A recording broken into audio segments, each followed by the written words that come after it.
Morning, everyone. Today, it's my honor to be joined by a distinguished group of members of Congress and a distinguished group of individuals who served our country in extraordinary ways in the military, sacrificed themselves for the greater good, put their lives at risk, served with other fellow Americans, and then came back home to serve the country in the United States House of Representatives. We're thankful for the work that they have done and continue to do for this country, for our democracy, and certainly for veterans who are now at risk because of the extreme MAGA Republican behavior with respect to this manufactured MAGA default crisis. Now, America should always pay our bills and keep the promises that we've made to Social Security recipients, to women, to children, to families, and certainly to our veterans. But Republicans are driving us down a dangerous road of default, or have presented the American people with another unacceptable choice, which is devastating cuts to children, devastating cuts to Medicaid, devastating cuts to nutrition, devastating cuts to education, devastating cuts to public safety, and devastating cuts to our veterans. That is unacceptable, unconscionable, and un-American. And we're going to continue to fight against it. And I'm thankful that leading this fight are those members of Congress who are closest to the veterans community because they are veterans themselves. And I want to yield first to a distinguished Vietnam War veteran who has been a champion for the veterans community, a champion for the values that veterans so wonderfully have espoused, and for military families throughout the nation, Chairman Mike Thompson. Thank you, Mr. Leader. Thank you for bringing us together. It's an honor to be on this stage with fellow veterans from our caucus. This is an extremely important time for veterans. As the leader said, this is a manufactured crisis that's going to play hard on veterans. Veterans VA appointments are going to be canceled because of this. There's 900,000 veterans who depend upon care providers. Those care providers aren't going to receive any pay if we go over this fiscal cliff, this financial cliff. 450,000 VA employees won't get their pay. Veterans depend upon them for services. And as the leader said, it's not just the veterans programs, but it's everything else from health care and public safety. Veterans are impacted by all of that. So any veterans wanting to buy a house, interest rates go up, they get hit. Any veterans using their credit card, interest rates, they get hit. Any veteran wanting to buy a car, interest rates go up, they get hit again. Veterans have given enough. They don't need to be hit again, especially by a manufactured crisis. The Republicans should keep us here in Washington, D.C. this weekend. We should get this thing behind us. We should take care of the American people and the veterans that are being impacted by their irresponsible behavior. It's my honor to introduce a distinguished Navy veteran and a great colleague of ours, Mikie Sherrill. Thank you. Very kind. You were just making fun of the Navy, so nice of you. Nice of you. No, it is wonderful to be here today. In fact, you're seeing some of the more bipartisan members of our caucus in our veterans. I was just with Mike this morning, our Vietnam veteran, to clean the Vietnam Wall with the Four Country Caucus, a bipartisan group of veterans. Because when you're asked to serve, you don't sign anything that affiliates you to any political party. You're asked to serve your country. And I think that's why we are so concerned today as we look at the Republican proposals and how harmful they are to our veterans. One of the early pieces of legislation I passed was the Blue Water Navy Act, taking care of members of the Blue Water Navy from the Vietnam era who had been exposed to Agent Orange. Imagine that, decades after their service, colleagues who had died from that exposure, they were just getting the support they needed. So we worked incredibly hard to pass the PACT Act to protect veterans who'd been exposed to toxic fumes and gases. And the president's budget funded that, and the Republicans have now cut $12 billion from the Toxic Exposures Fund with their budget. When they say that this isn't going to harm veterans, they're not being upfront about what this will do to veterans. You just heard about what this could do to our veterans community. And as veterans, we care very much about promoting freedom and equality and justice. And to see that these attacks on the United States dollar, these attacks on the full faith and credit of the United States of America as we come into Memorial Day weekend, flies in the face of all that we've fought for.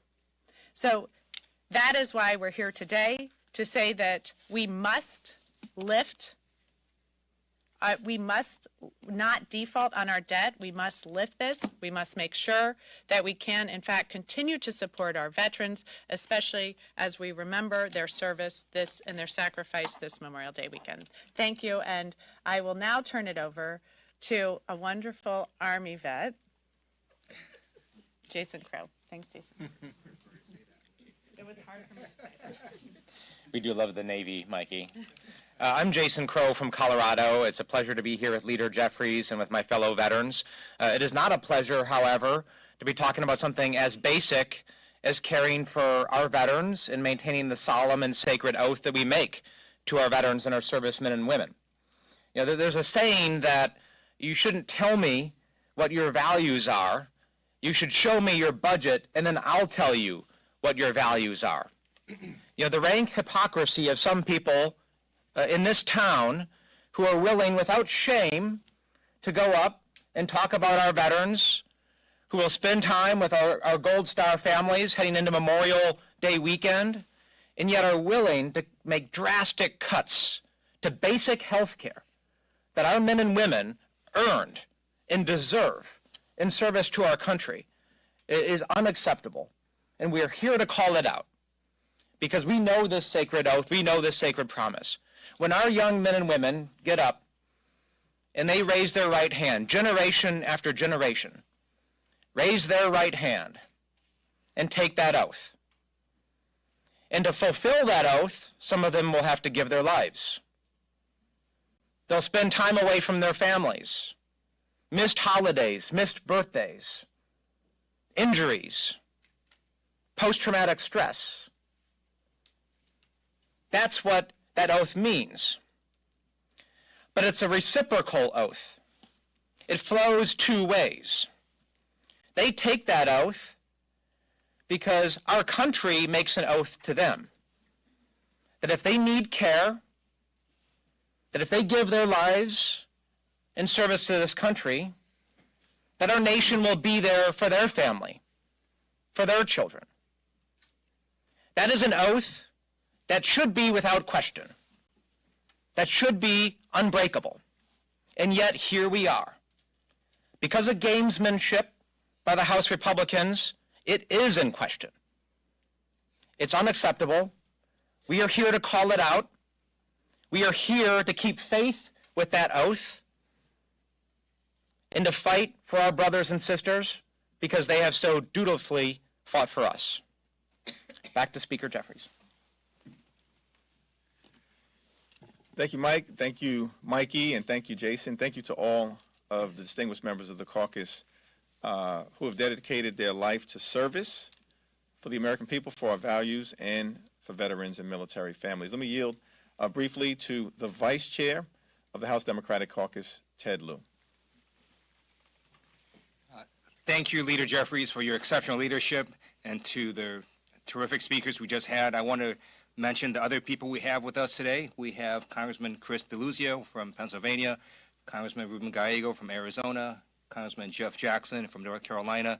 We have the ranking member of the Veterans Committee, Mark Takano. We have the ranking member of the Appropriations Subcommittee, Military Affairs and Veterans Affairs, Debbie Wasserman-Schultz. And you have the Air Force representative here, me. And I want to just talk real briefly about why we know Republicans want to cut funding to veterans. One, they already did it in the Default on America Act. They claw back provisions that had money for the VA, and it's going to put 22% cuts to veterans funding. And how do we know that? Because they didn't protect that funding. They had a choice. They went ahead and protected some companies who were going to get tax credits, and they put that protection in, but they specifically did not do that for veterans. So we know they want to cut veterans funding, and if we default, that's going to hurt veterans in a very big way. And so with that, let me give it back to you, Leader Jeffries. Thank you, Vice Chair Lieu. On-topic questions first. On the negotiations generally, I think that counts. I mean, how closely are you being kept apprised of the state of the negotiations between the White House and House Republicans? And are you and your members prepared to vote for something that includes some of the devastating cuts you just described if that's what the president agrees to? It's clear to me that President Biden is continuing to hold the line as it relates to the types of devastating cuts that Republicans are trying to jam down the throats of the American people, including making sure that he stands up for our veterans. It's unacceptable that on the one hand, you have Republicans pretending as if they would never cut anything that will adversely impact the health, the safety, or the well-being of veterans and military families, but doing the exact opposite, as has been outlined by our members. And it's my expectation that those cuts that have been proposed by Republicans, that they are trying to extract as a result of holding the economy hostage and continuing to threaten default, will not be before the Congress because of the advocacy of the Veteran Services Organizations, the advocacy of these members, and President Biden and Democrats continuing to hold the line. Thanks, Leader. There's been a lot of talk about blame from both sides, but I'm wondering if the two sides reach a deal and we avoid default, will you give Speaker McCarthy credit for that? Right now, we're focused on making sure that we protect the health, the safety, the economic well-being of the American people, that America pays our bills, that we don't dangerously default. But what is clear to me increasingly is that many extreme MAGA Republicans have made the political calculation that a dangerous default and crashing the economy and triggering a recession is in their political interests. That is unpatriotic.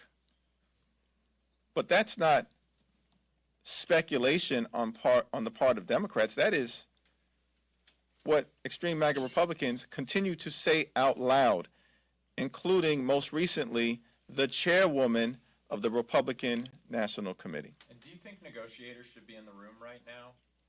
It's my understanding that the designees of both President Biden as well as Speaker McCarthy will continue to talk, but it is unfortunate that House Republicans have chosen to get out of town before sundown when we are facing a dangerous default and the possibility of our economy crashing. Hakeem Jeffries said yesterday at the White House, and I quote, "Some House Republicans refer to preventing default as the only concession they are willing to make. But," she said, "preventing a catastrophic default is not a concession, it's their job." So as someone who is on the inside of negotiations, what kind of concessions are you asking from Republicans to make? And what is the absolute red line for you, given that Senator Schumer said last week that you are not willing to sacrifice your values? So are the veterans that red line that you're not willing to cross? And also I would like to ask you, do you think that former President Trump still has a big say over a faction of the Republican Party that wants America to default? Or do you think that this... Well, I can answer that question right now easily. Yes. President Trump clearly continues to hold tremendous sway, and that's one of the reasons why we're in this situation because he has effectively told them to default, unless the extreme MAGA Republicans can extract painful cuts such as those that would impact our veterans. That is a red line for us, and let me yield to Debbie Wasserman Schultz and Mark Takano to explain why it's a red line that we cannot cross. I want to just be clear, without repeating too much of what my colleagues have said about what happened this week. The Milcon VA bill is usually the first up because it's always bipartisan, even when you have two sides voting differently. We craft that bill together. We support our veterans. We support our military service members. That bill's markup was canceled along with the rest of them because the Republicans didn't have the votes, because they didn't want to come to that committee and have that stain on their record of having disrespected and broken the promise that we made a year ago to our veterans to make sure that we were going to protect them from toxic exposures, that we weren't going to have the entire rest of the discretionary budget dollars swallowed up by the cost of their health care. It clawed back $2 billion, a $2 billion rescission from VA medical care. So they are protesting like stuck pigs, in spite of the fact that when faced with the truth, they know that, and the evidence is there, and that's why they didn't have that vote today, because none of them wanted. They can speak really loudly. It didn't change the fact that they would have had that stain on their record, breaking their promise to our veterans, which is in black and white in that bill. And to add to what Ranking Member Wasserman Schultz has said, what's essentially going on is Republicans are trying to, these so-called negotiations, which I don't believe should be happening. What's coming up before us is the date by which we need to get our bonds sold. We need to make sure that we make good on the bills that we need to pay. But, the government's funded till the end of September. And the vote that they were supposed to take in appropriations was on the Milcon VA bill. They do not have the votes to make the cuts that they are trying to bully the president into making, because they want the president to share in the blame. The president already put out a detailed budget, reducing the deficit, and not only beholden to cuts. So they're trying to bully their way into cuts that their own caucus cannot pass. I would love to see at the end of September them to be able to produce an appropriations bill which actually makes the cuts that they want. I'm going to tell you, this can't happen in 4 days. I authored the PACT Act.